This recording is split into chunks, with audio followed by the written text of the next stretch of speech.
Yo, what's up, everybody? This is Kim Aside doing another Victory Sunday. And on Victory Sundays, you never know what you're going to give with me. I'm either going to talk football, basketball, hockey, or maybe even a little bit of NASCAR. You never know with me. Just know, I love sports. And when I talk about sports, I give it to you the most raw and uncut filtered version of me. And speaking of sports, y'all, I just wanted to talk about, as we all know, it's March Madness, y'all. And one of the controversial topics that I actually talked about last week was the Miami of Ohio basketball team, which went undefeated and then lost in the second round of the MAC tournament. And if y'all don't know, if y'all been living underneath a rock recently, they actually was actually picked in the first four of the NCAA tournament, where they actually beat the SMU Mustangs 89-79 in the first four in round.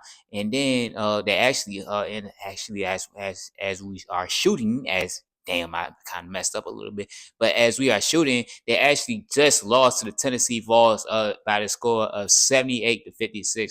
Now, first of all, what I do want to say is I actually do want to slightly apologize to the Miami, Ohio, whatever their mascot name is. I want to slightly apologize to them because I did say they did deserve a chance, but I didn't think they was that good. For the most part, I mean, it kind of did show itself, but they did beat a team that maybe was worthy of a tournament because actually SMU was controversial themselves because like they had told the NCAA that one of their star players was good to play in a tournament, and that swayed kind of like if they was going to play in a tournament or not, or get picked to play in a tournament. And it turns out he didn't actually play because like if you didn't see the injury, like you can go look it up on YouTube where he actually like fell into the goal, into the whatever the scoreboard or whatever, just like how Paul George did in the Olympics or the Olympic trials, and he ended up messing up his ankle. Similar situation, just like that. But they actually told him like, yeah, he good to play, and then it turns out he didn't even play. And I don't fault for not playing because he carried himself pretty well. But yeah, that was actually controversial himself. But like I said, they did beat SMU, which I mean, at some point they was a mid ACC team, so I'm still gonna give them the credit for that. But they did get thumped by the Tennessee Vols, who I think, being honest with you, I don't think they're gonna beat UVA in the next round or whatever. I might be wrong. It is Victory Sunday. I don't know what time they play on Sunday, so it's good that I'm making this take before that game comes out. But yeah, I don't think they're gonna beat UVA, but it is my opinion. We'll just see. On another topic, Aiden Holloway of the Alabama Crimson Tide basketball team. If y'all have been living on rock, like I've been saying, he was actually found 2.2 or 2.1 pounds of marijuana was found in his apartment. I don't know if that was a college dorm or his actual apartment. Some of the details go as this. Like they said, like he was pulled over for a routine traffic stop for reckless driving, and it actually found a little bit of weed in his car, something like that, which is not too bad. But yeah, or whatever. But then they said they searched his apartment. I don't know what was the reason why they searched his apartment. I don't know if it had to do with a traffic stop, but normally it's a traffic stop. That's when you just find some weed, just some weed or whatever. But I don't think that was too big of a deal.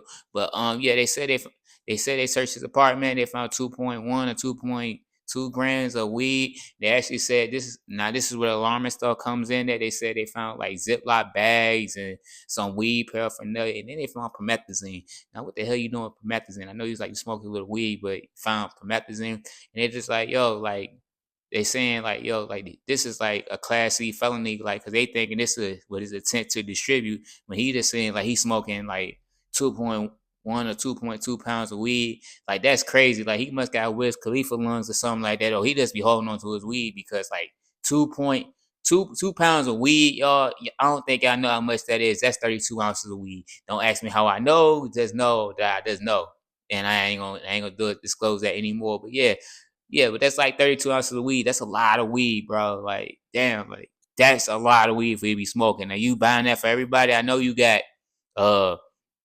know you got NIL money, and I'm pretty sure you're doing pretty decent off of that. But damn, how the hell you get all that much weed, bro? Like, and who you holding it for? Like, that's just what I just want to know. And then also on another thing, like I said, like him getting that routine traffic stop, I don't think that really had anything to do with it.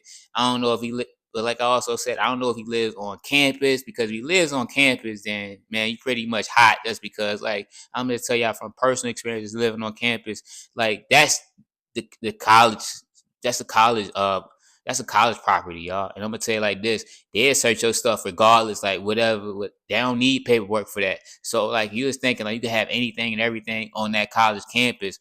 Hell no. Like they will run your whole dorm if they find out, or they get any word that you got anything. They don't need no warrant for that. They could just check your whole entire dorm without your permission. Like it's just this is how it goes at college and stuff like that. But if it's off campus, then yeah, we got a whole another issue. Then like who dropped it down on them, or what occurred for them to go check his own off campus apartment. So that's just my 2 cents on it. I don't know the exact detail. I mean, I know I just gave y'all some of the details, but I'm pretty sure more details will come further out, and we just gonna see how that just transpired. They actually, like I said, I'm recording on Friday as we speak, and they actually thumped Hofstra by 20 points. But on a positive note, y'all, the WNBA, they reached a CBA agreement. I like it for the ladies because they deserve it. Just because like the WNBA has been growing, particularly like with the rise of like recent college basketball stars. Yeah, as y'all can see, I got my Juju Watkins jersey on. This is going to benefit her in the future. But some things that they said, the salary cap went up to 7 million. I think it was up from 1.5 million. The max contracts went up 4 times what it used to be. It was like the likes of like Asia Wilson was making like 200K, but now she had the opportunity to make like 1.4 million. The average salary, it I don't have the average salary number how much it went up, but the average salary now is 600K, and the minimum salary is going to be 300K. But the minimum salary at first was at 66K. That's and you know 66K, 66,000. But that's the reason why like y'all see a lot like with WNBA players, like they go across season. That's how like someone like Brittany Griner got caught up, just because like the WNBA players, they wasn't getting that much money. It wasn't a lot of money they was making inside the WNBA, so they had to fight for their rights, and like they just had to, and they just wanted just a better quality of lifestyle. You can't fault them for that. Like yo, they deserved it. Like they on TV and they barely making more than the typical computer guy at the crib who's playing fantasy football, who's not doing jack shit outside of after he work his typical 9 to 5. But they got to live a whole entire lifestyle of like where they being seen on cameras and stuff like that, and they only making like basically bare minimal or the median typical payments of lifestyle. So I do love this agreement for the ladies. I hope they even get more opportunities, because like they even get a revenue share, which they was the only sport that didn't get to, was the only sport that wasn't doing that. So it's good the fact that they're able to get more opportunities, and even like the fact that like they said like they make even under 500K like for the first 3 years, like the league would pay for that and make sure they got proper housing. So shout out to the WNBA for getting all them things done for the young ladies, man. I appreciate that. Hope the ladies continue to thrive in their future. But on a little bonus tip, y'all. So like there was a debate I seen on TV. They're like, what's your favorite sports time of the year? I do think by it being March Madness, I will say it's top two or top three. I'm trying to make this in these 10 minutes. But yeah, I think it's top two or top three. Just because like I say Super Bowl, March Madness, and maybe college football, January time period. But then again, college football is starting to like die down with the bowls, and it's starting to be less entertaining. But the Super Bowl, it's just the anticipation there to it. But I say March Madness just because like America loves the underdog, and this is a time period like where you get to live to see the underdog be put on the pedestal. And I think the March Madness does a great job with doing that. Now lately, like March Madness hasn't been too fair for the underdogs just because of NIL, but for the most part, like yo, when you think about it, like a lot of underdogs get their names put out there, guys you ain't never heard of, you probably won't never hear about again.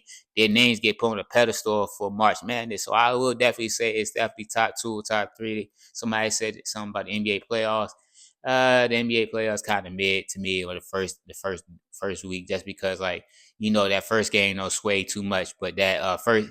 But it's only one only shot for that March Madness, and just the whole entire March is just lit. And so I say, yeah, definitely top two, top three in my opinion. And so with all that is being said, y'all, this is Kim the Sites, and I'm out this bitch.